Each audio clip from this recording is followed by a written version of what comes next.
Welcome to the Women's Business Workshop Podcast, episode 93. This is Robin Walker, host and business coach for female entrepreneurs, small business owners, and freelancers.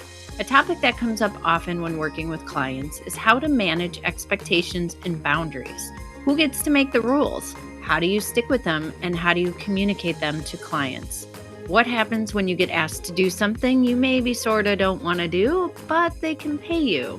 We're going to explore these topics today in my interview with Rebecca Malotke-Meslin. You may have heard Rebecca back on a previous episode or at the last Lakeside Conference. She's the founder of Pleasantly Aggressive Coaching and Consulting, where she helps women lead more confidently, authentically, and unapologetically. Rebecca combines a background in social research with 20 years of sales, marketing, communications, and school leadership to create an in-depth and engaging experience for her clients through one-on-one coaching, group work, and public speaking.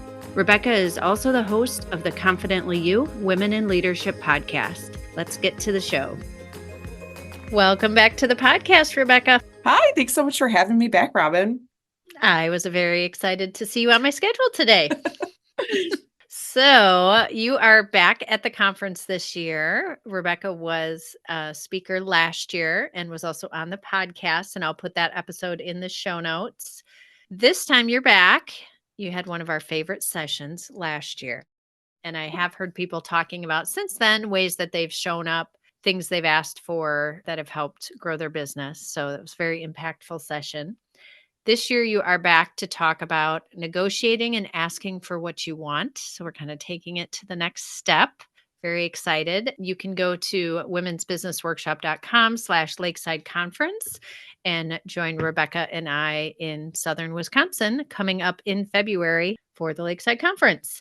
So we're going to just chat today and talk about boundaries in your business and ways to say yes to things, ways to say no to things. I'll bring up some of the things I've heard my clients talk about, and you can do the same, Rebecca, where business owners are struggling to maybe put those boundaries in place or even know what kind of boundaries they want in their business as they're growing. Those change. And what language can go around saying no and not feeling like a jerk or turning away business when there could be a better way to do it.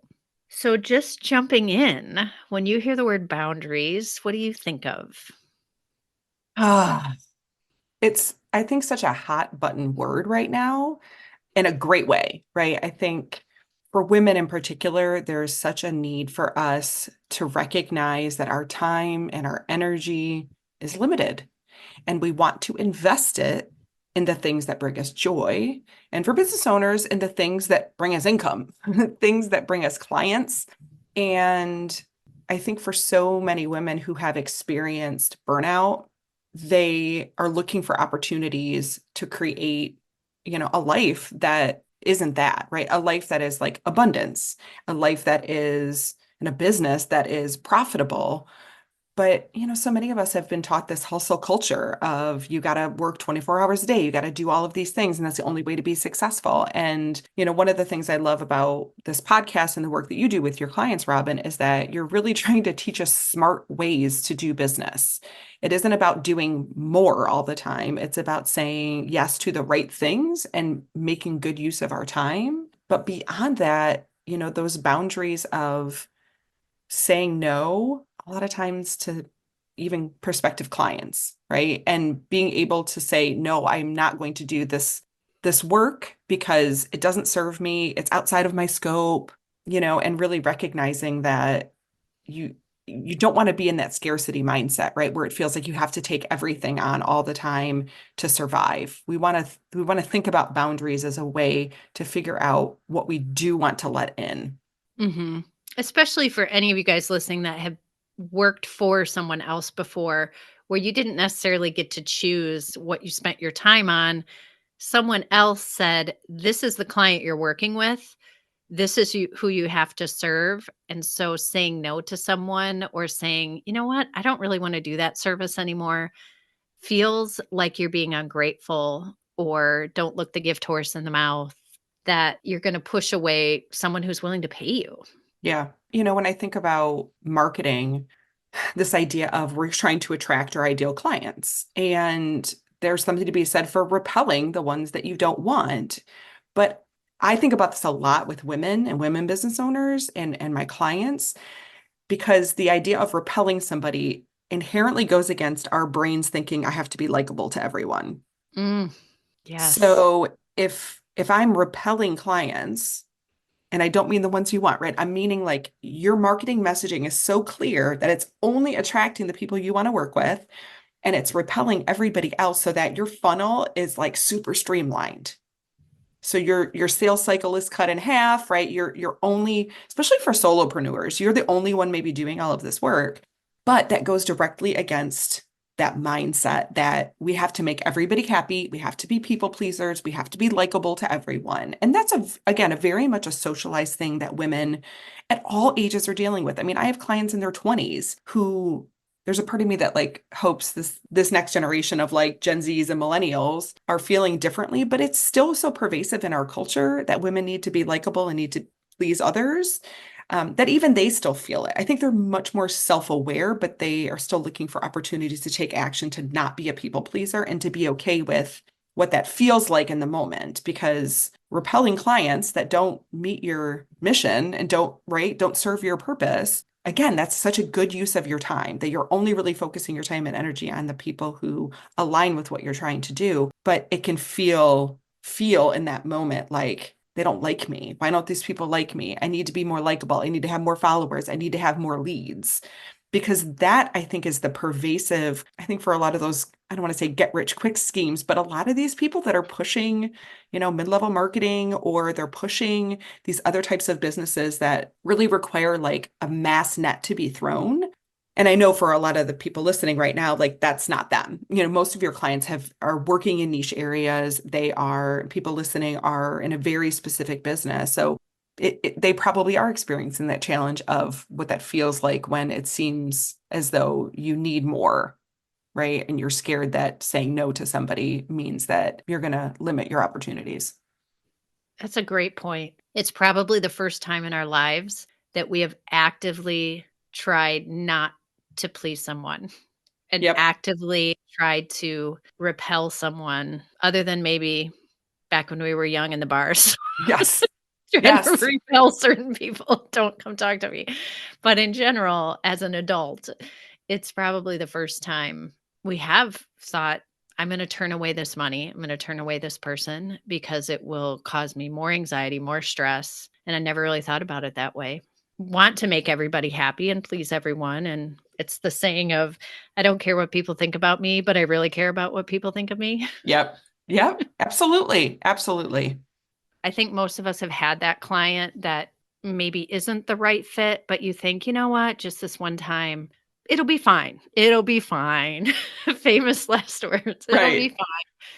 And they end up costing you more stress. They actually take up more of your time. They nickel and dime you more, or there's more drama and you just are unhappy with your work because you're not going to be able to please them because they are not the right fit. Even if we're at our best and have our best marketing, those people are maybe going to funnel through. And for me, I always suggest if you can nip that in the bud right in the beginning, but you have to have some kind of process where those people are being weaned out somewhere along the line. But let's say you do have someone that wants to pay you, and let's say it's for a service, maybe you're a counselor or career coach or something, and you do have someone make it through and they're ready to pay you.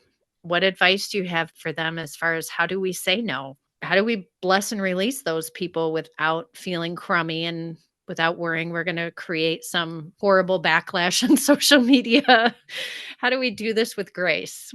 So I'll back it up a little bit because there's a couple of like very pragmatic things to consider, and then there's the mindset piece. So the first thing I would say is don't ignore the red flags. So in relationships, when we are lonely and we're looking for love or we're looking for friendship, we have a tendency to glance over the red flags because we're kind of in that desperate mode of like, I just want someone. I think it feels that way in business sometimes, where some client potentially says something or does something that sends up a red flag, but we're like, I'm not in a place where I can reject this person. So I'm just going to be like, it'll be fine, right? It'll be fine. It'll be fine.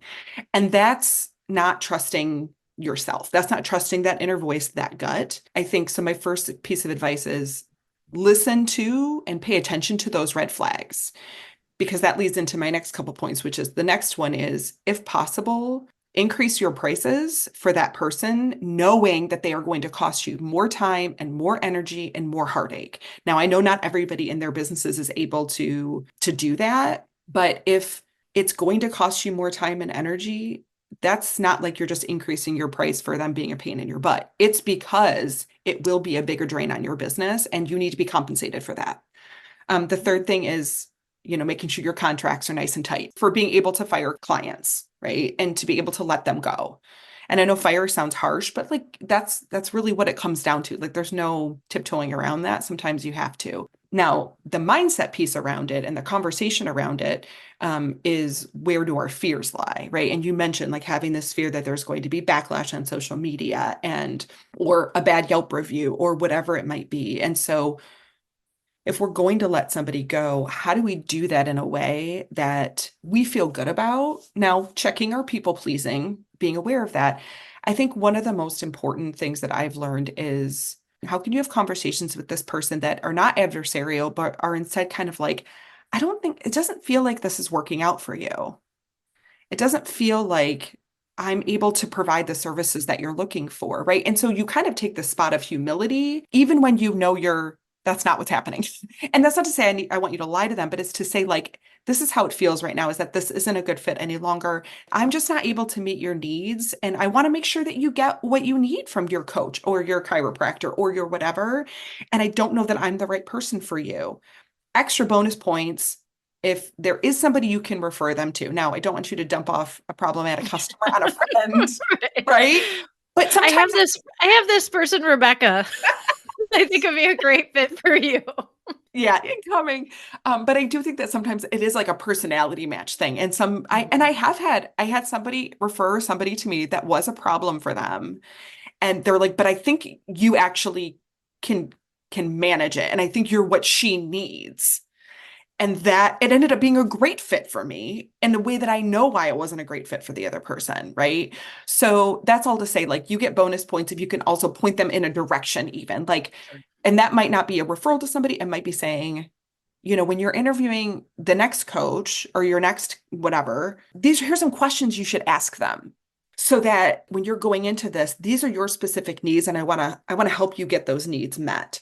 So again, it's really like coming at it from a place of humility and then helping them think that it was their idea to exit, just so they feel like it's their choice. People will always leave much happier that way. And we've all had the person that, for whatever reason, they don't want the change. For all the coaches and consultants out there, they are not coachable. Anything you suggest or work through, it is not going to work no matter what. You're not going to make progress with them. And I've had situations like that where then I say, I just feel like what I'm offering you isn't the right fit. The whole language you said. And when I offer, would you like to discontinue?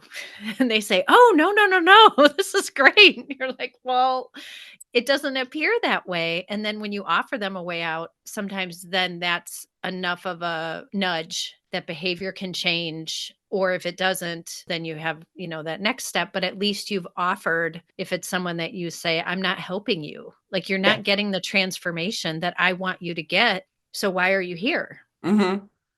Because that's the other thing. I don't want to take money from somebody if I'm not actually providing you with value. Like, I know Hmm. that you paid me and I know that we're here and we're showing up on these calls, but like, I also, I mean, that's kind of another segment, but like, to have those honest conversations to say, like, is this working for you? Does this person need it out? Like, if I see that I don't feel like they're getting a lot out of it, and then they can at least admit and say, like, yeah, I'm really not. That's okay. It's okay to admit that. I mean, I hope we've done the work up until that point that that's not the result, but it does happen. So, Sure.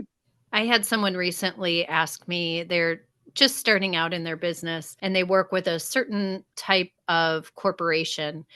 And she was asking about pricing and said, well, they have this budget, so I have to give them the package at this budget. And they only pay by mailing a check 60 days later. And so I guess that's the way I have to do it. And so then that was a whole conversation about boundaries and setting up your process. And she was newer. So for her, it felt like I have to take this if I want this client. So we did talk about some ways that she could adjust that, but reminding people this is your business. Who gets to make the rules? How do you decide? And going into new agreements, you don't just have to take everything you get. Yeah. And I think it's challenging too, in like in that circumstance for her, when you're dealing with an organization or corporation that clearly does business like this all the time, Mm-hmm.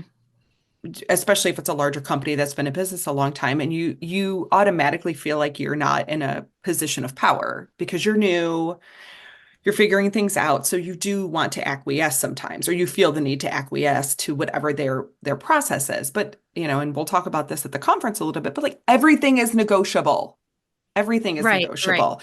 And what that means is not that you have to, for your clients trying to negotiate with you, they're going to be thinking the same thing. So you have to be ready for that.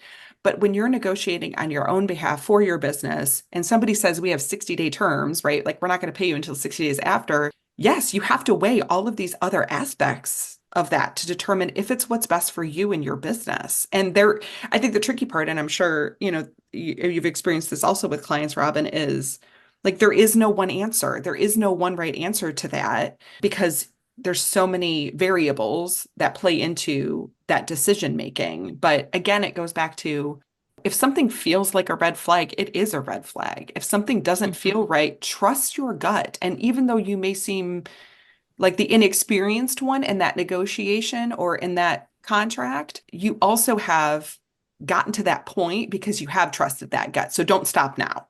Sure. I had that also with a speaking event recently. It was for an online group, very lovely to work with. And it was a great experience overall. But when we were discussing the payment for the session, I sent the invoice and the person said, okay, I'll mail you a check. And I said, actually, there's a link right in the email that I sent it. You can just pay it right online. And she said, wonderful. That's so much easier. We always mail a check. So they just didn't know. They were Mhm. always doing it this way. So, what I had said to that other woman is, have you ever asked them or said, this is how I typically accept payment? Are you able to do that form of payment? Here's why it works for companies like yourself. Maybe they just assume that's how you take payment because that's how they've always paid. But if you don't ever ask, then you're kicking yourself going, oh my gosh, I did all this work. I have to track down this person in the billing department. They haven't gotten the check yet. It's more time and energy, or there's a fee. If you're going to be paying by check, Mhm. then it's more expensive, or I require a deposit up front. And until I get the check, we don't set the date. You get to decide.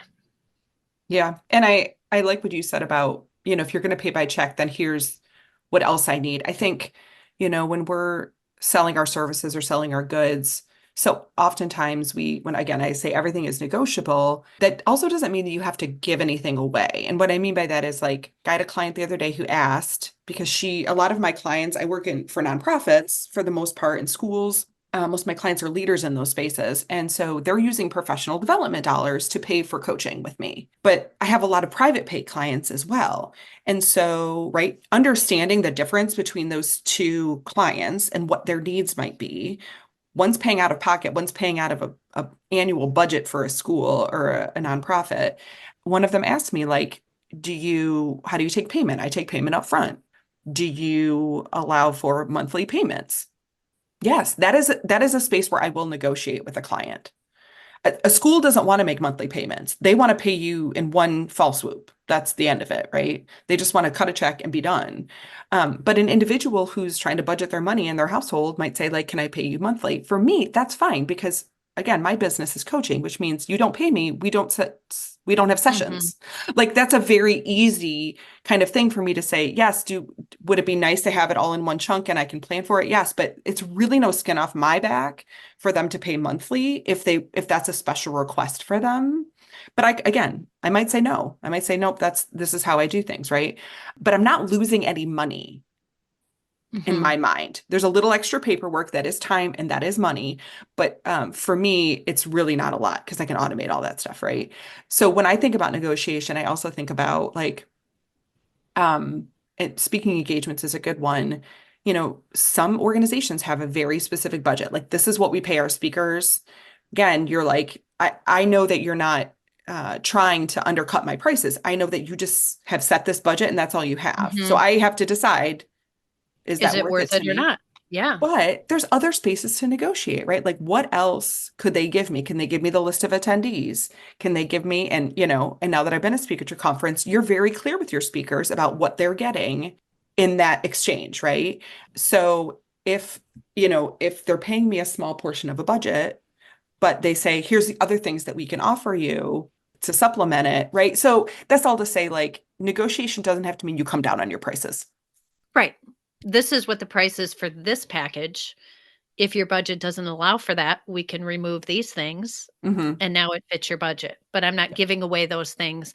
And it's not really, I mean, I use the word fair in quotes, but just because I say my budget is this, why do I get to pay less? And then the person next to me, they have to pay full price and we're Hmm. equal people. Just because I said from the start, I only have this much to give, why do we get the same service? Yeah, But absolutely. yeah. And I like what you're saying about the speaker when there's compensation or not compensation. At the end of the day, you have to decide, is this worth it? Are there other ways that I'll be able to get clients or ROI from this event? Does working with this client at maybe a little bit of a discount to fit what they're looking for, is there potential because that person is very affluent in our community and has a lot of connections and is going to give me 3 referrals in exchange for the difference in price. So, like you said, if you are giving in on something, I feel like they should also be giving in on something. If you're going to be giving a part for unpaid work, essentially, there should be something on their part that they're matching. Yes, And absolutely. you can decide if it's worth it for you or not. But sometimes those additional things are actually more worth it than the money because they bring you other business. Yep, absolutely. I totally agree. So that's a lot of boundary talk with process, customers, pricing. What about more in the social sphere? So a lot of us as coaches or consultants or maybe counselors, there sometimes is a blending of the line because you really get to know the person and you like them. So socially, there's especially with social media, it's kind of easy to have gray boundaries when it comes to, are we friends? Are we clients? Where are we? When a client sends me a Facebook friend request, am I allowing them into my space? And I know part of that depends on what you're using Facebook for, but I think there's more to it than that. I know I've had clients where we're going to meet for coffee or it's a potential client. So I'll give them my cell phone number for in case something comes up. And then I get added to some text chain list, or then they're asking things that really need to be in an email. Have you experienced that yourself? I just think it's a really tricky boundary to put in place. I totally agree. And I think it really comes down to that setting of expectations. And sometimes you have to be in business for a little bit to do it and do it wrong to figure out how you want to do it right and what you want to put in place, what parameters to put in place. I think it is easy in the nature of the work that we're talking about, whether that's coaches, consultants, counselors. I would say even like healthcare professionals, because sometimes there's emergencies. So you end up with personal contact information or you find them on social media. But I always, with my clients early on, am very clear with them about how they can reach me and how they should reach me. And I'm very quick if I get a text, because I do allow my clients to text me. I'm very quick to, if the conversation is really a question in nature that really is related to a work together, as opposed to, like, for instance, I have a client in a job search right now, and I'm like, hey, text me when the interview's over. I just want to know how it went. Because I wanted her to feel like that was something she could quickly fire off to me. If she was asking me in-depth questions about the work, I would quickly come back to her and say, hey, let's take this to email so that it's documented. We know where those channels are, right? Like some people use Slack versus text. Same thing. Like if you're texting me about it, like let's move it to Slack because I want to keep record of this. I want to know where this information is. This is really for your benefit, not just mine, but so that you can also know where that information is housed later on. I think the social media piece, I have a lot of clients who follow me on social media, but I specifically have those separate accounts, right? I have my personal account that does not cross over. If clients try to friend request me on my personal account, I will point them in the direction of my public accounts. Like you can still message me through my public accounts. You can still, send me funny Mhm. memes. Like because that's the nature of the work that I'm doing. You can comment on my stuff. That's great. Same thing with LinkedIn. LinkedIn gets a little trickier because it is a crossover space. Like it's such a business forward space. Mhm. That sometimes people do message me on LinkedIn, but I'm very quick again to say, what's your email address? Let me email you so we can Mhm. continue this conversation over on that other space that feels better. And then I also know that I can look that information up later. I know for me that sounds simple. It becomes more challenging if you haven't set that boundary and then it's coming at you and you feel like it's whack-a-mole, right? Like, how do I say this to all of these different people if that's happening, or how do I keep them at bay? So it might be a disclaimer, but I just highly recommend, it doesn't have to be in your contract, but I would recommend in that your first call with them, your first session with them, that you add that to your list of things that you want to talk about in terms of expectations. How are we going to communicate? Because it is going to be a big part of your relationship together. It's also a space to ask them, like, not to say like they need to approve that communication style, but just to say like, do you understand? Does this make sense? Like make sure that you're getting their buy-in in that process. They fully understand it. So it's worth a conversation, not just like a line in an email. Another thing too, you can hide your friends list on Facebook. Mm-hmm. I have clients that I'm actually friends with and have known for 15 years. Mm. They are on my friends list. But if a potential client or someone I met at a networking event, they're like, oh, well, she's friends with so and so, but it's a childhood friend of mine who Yeah. happens to also be a client. It comes back to that people pleasing is I don't want to hurt anyone's feelings and say, well, I'm friends with this person, but not friends with you because we have a social relationship that came before our business relationship or vice versa. So at least in the past, you used to be able to hide your friends list from people who weren't friends. And I think that sometimes is a good idea. Yeah. But I appreciate what you said about like acknowledging the people pleasing part of it. And sometimes it's like, how do I even respond to this? And some people just like decline the request. I would definitely recommend messaging that person and saying, Hmm. obviously if it is a current client or even a prospective client, just to say, thanks so much for reaching out via X Hmm. platform. I have a business account here. I'd love to make sure that you connect with me there. Like you're not even saying Hmm. no if that is hard for you to do, but like just direct them to another place. And you would actually be surprised. Like this happened to me actually when I was working at a school because we had a no friends with parents policy, right? I was an administrator and I Hmm. had parents that wanted to be my friend. Now, mind you, my child was a student at the school. Oh. And so those parents were also friends of mine, but I had to set a very clear boundary for them. It was for their benefit, but I also didn't want to get wrapped up in any drama that I shouldn't have been. Like I wanted to stay out of it. So there was a couple parents who sent me a request, and I was very quick to say, "No, you know what? This is why I'm doing this." And their response was like, "Oh my gosh, that makes total sense. Like I totally get it." Like they understood. And Hmm. I would say we are usually nervous about the 1%. We're nervous about the Sure. 1% that's going to take offense, that's going to be, and I always tell my clients, because there's a lot of fear around things like this, that's a them problem. Like if they're pissed off at you, they're angry at you, Hmm. that's on them, right? That's with any boundary. If Sure. if they are struggling in that moment to respect your boundary, that's a them problem. And you might not be able to help them through that. They're going to have to deal with that. Is there repercussions? Will they get angry? Will they tell other people what kind, right? If that's all the fear we're holding on to, we need to remember that the other 99% of people are going to be supportive and understanding and are just fine with it, even apathetic towards it, right? Like they're not going to care. So Right. don't let that 1%, that fear of that 1% of angry or aggressive or defensive people, guide your decision making around things like that. I think that's a good point to maybe go a little further into is when you do start putting a boundary in place, and maybe this is a little more social versus your business, or maybe it's with coworkers or your employees, and you do get pushback. It's really hard to not, as I started doing this, to not feel like you are being either selfish, not a team player, all the things that make it feel like I just want to do what I want to do and I don't want to help anyone and I don't want to be your friend and I'm not going to communicate with you on the weekends. Really, it's for your health and your mental health and your sanity and to be able to be a better business owner, friend, etc. It's really tough at the beginning to start Hmm. putting those in place and not feeling like you are being a jerk. Yeah. And, one of the things I often think about is how I think we've all been in a situation where somebody set a boundary with us, Mm-hmm. right? It could have been a family member, colleague, whatever. They set a boundary. You asked them to do something, they said no. And I want us to It think takes about, you aback, doesn't it? The first time it takes you, at right? least for me, it takes you Absolutely. aback a little And bit. now think about those feelings you had in that moment.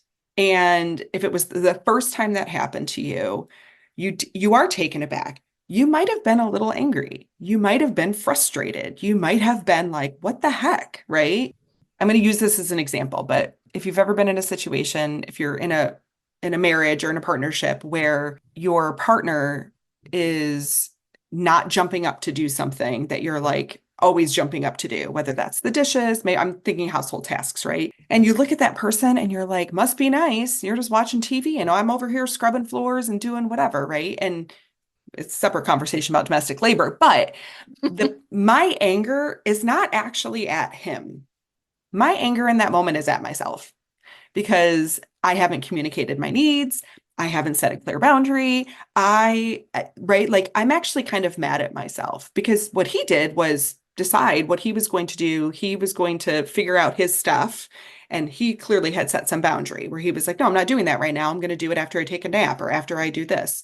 And my whole point with that is simply when somebody sets a boundary with us and we get upset, sometimes that frustration is with ourselves because we haven't done a good job of setting boundaries. And then we see somebody else doing it and we're a little envious, maybe a little jealous. And so instead of saying, you go, like, well done, I'm going to go figure it out, we are dealing with emotions that end up getting misdirected, maybe at the other Mm-hmm. person. So, having said that, if we think about now we're setting a boundary and now we're encountering somebody who that's the first time somebody set a boundary with them and they're getting frustrated with us or they push back and say like I don't understand like why are you not doing this? Why are you not volunteering? Why are you not, I think that place where we were just barely able to set a boundary now we're like, I shouldn't have done this. This was a bad idea. Like they're upset with me. They're frustrated with me, can make us want to backpedal and suddenly be like, "Ugh, see, I knew I shouldn't Okay, have done fine, I'll this." do it. Yes, Yes. yes. And instead, we need to hold that line. We need to hold that line as tightly as we can. Listen, hear what the person has to say, hold fast to the decision that you made because it was never about them. And you need that's the conversation. In this moment, it's not about them. It's about you. It's about what your needs are. And you are the only person that knows what you need. Nobody Yeah. else can decide that for you. You have to be the one to decide it.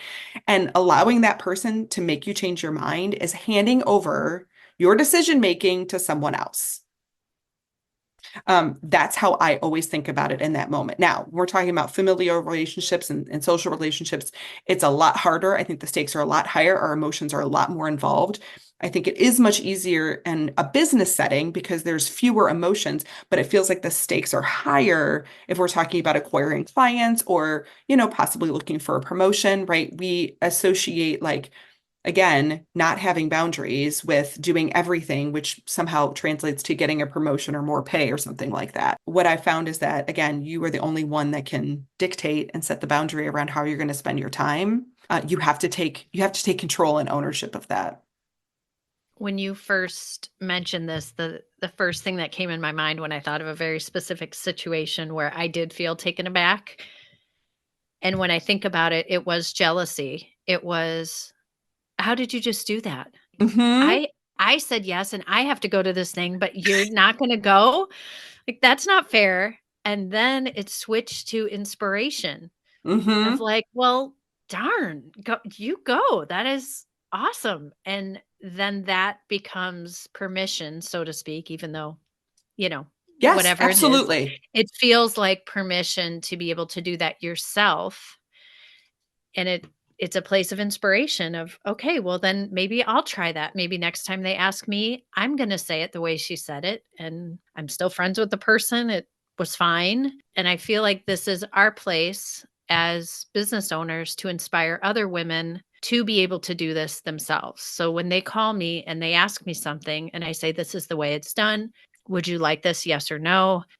That is then modeling to them this is what that looks like. I Mm-hmm. didn't offer you a discount off the top. I didn't hem and haw and say, if you want, it's okay if you don't. I said, this is my price. And that's modeling to newer business owners or younger women. This is how you set boundaries with confidence. Mm-hmm. Absolutely. Absolutely.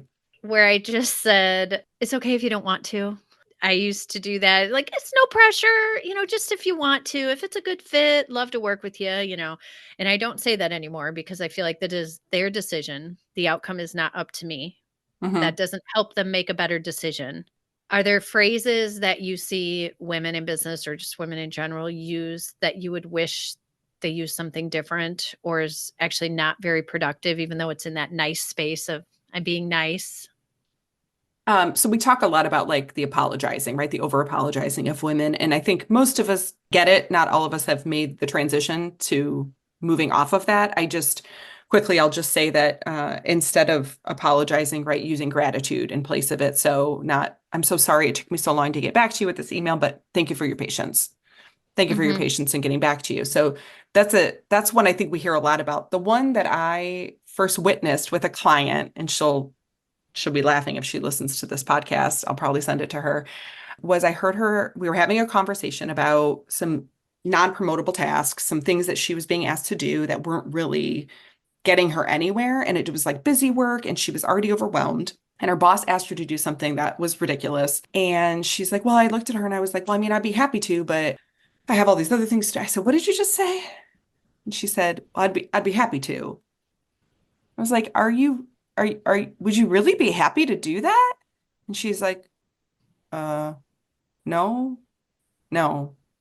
It's like, well, why did you say that then? She's like, I don't know, and it was like, and so ended up having this really great breakthrough conversation around this language. And it's a like, well, I'd be happy to. Like, I have to be gleeful and joyful about everything that you ask me to do. Right. And so many times we're asked to do things by our bosses. I'm not saying that you have a choice. You might be like expected to do this thing. But the second that you start using language like, oh, I'd be happy to do that, and with a smile, when inside you're like, this is the bane of my existence. I never want to have to do this again, and I'm just going to get through it. If you are genuinely happy to do something, good for you. But we have to remember how powerful language is. And if you say this on repeat with things that you don't want to be doing, the people around you in your organization or in your own company that are working for you hear you say it, they will believe it.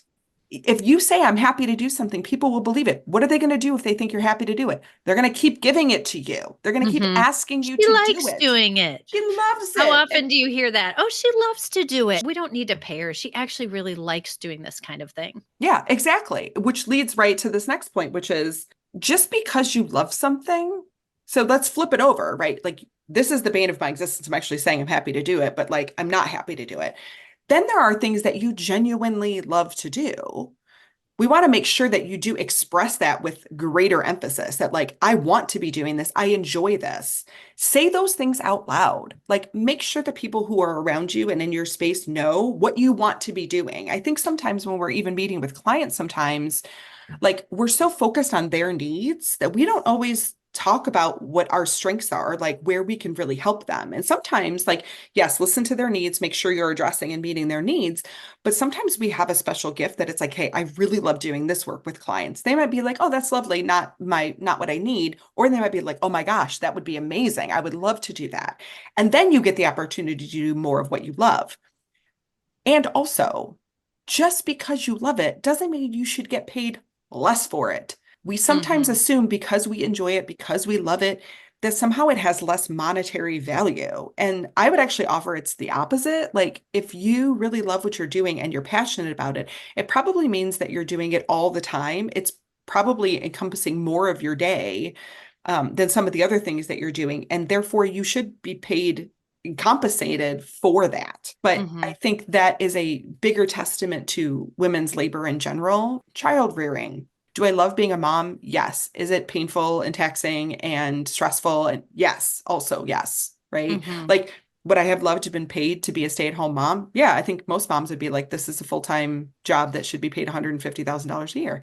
So what I mean by that is, so women's labor in general is undervalued, by society. Don't let that be the narrative in your head when you're setting your prices. Just because you love being a parent doesn't mean you shouldn't be compensated or appreciated for it. Just because you love being a coach or a consultant or a chiropractor doesn't mean that you shouldn't be compensated for your skill and expertise and labor. A phrase that I've started using with my family, because we are a long line of people pleasers, and our family actually has very low drama and very loving. But in that same breath, we don't want to put anyone out. We don't want to ask anyone for help if we don't think they want to do it or it's not convenient. And it comes from a place of honestly just loving the other person. Yeah. So what the phrase I have started using is trust my yes. Mm. If I say yes to something, it means either I will enjoy it or it will bring me joy to help you with this thing, and I'm not doing it out of obligation or resentment. So if I say yes, you don't have to do all the things after it of, but if you don't want to, it's okay. Or if you're busy, it's okay. If I say yes, trust it that I really honestly am choosing to do this thing with a good heart.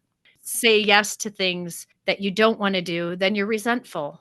And no one like I don't want anyone to say yes to me and then be crabby and mad at me to do it. Absolutely. I love that so much because imagine living in a space where that was how we could function all the time, right? Like I think about so oftentimes I'm working with women leaders and we're talking about mentorship. And I'll say to them, do you have a mentor? Have you thought about reaching out to somebody? Oh, well, I thought of somebody, but they're so busy. I don't even want to bother them. And their assumption is that like this person who's incredibly busy would say yes when they didn't have the time. And I'm like, you need to trust that if that person says yes to you, that they have the time, and that if they say no, it means that they don't. And it's not personal, it's that they are overwhelmed, but like give them the chance, give that person the chance to make that Mhm. decision. And then trust their answer. Trust that if they say yes, that they have the time, and if they say no, that they do not. And that's the end of it. Because we can just kind of create that very clear communication and then move on from it.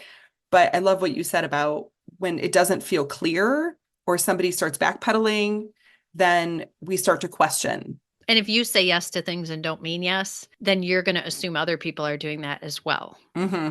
So if Mm-hmm. you overextend yourself and say yes, even when you don't really want to, then looking for a mentor, you're going to assume they're going to do the same thing and you're going to be the quote unquote burden and they're not going to want to meet with you. And Yes. maybe I should pay them millions of dollars and never mind. I just won't even ask. Yeah, absolutely. Mm. We'll go more into detail with all of this at the conference and talking more about the next step of now that you know maybe what you don't want Mm-hmm. and what your expectations are, how do you move forward to negotiate or ask for what you want in a confident way, what words you can use, how you can say it, and that will all be at the conference on February 29th. In the meantime, where can people find you, Rebecca? You can find me on LinkedIn. It's under my last name, Malotke-Meslin, or I have a Pleasantly Aggressive page on LinkedIn as well. But really, I'm pleasantly aggressive everywhere. So you can go to my website to find out more information. My handle is Pleasantly Aggressive on Facebook and on Instagram. You can follow me there and message me there as well. Okay. And we'll put those links in the show notes and also a link to be able to come meet Rebecca in person. She always does a fantastic presentation with a lot of interaction and things to make you think. So join us at the conference. And I can't wait to see you in person again. I'm excited. Thanks so much, Robin. Yes. All right. Well, we will see you there.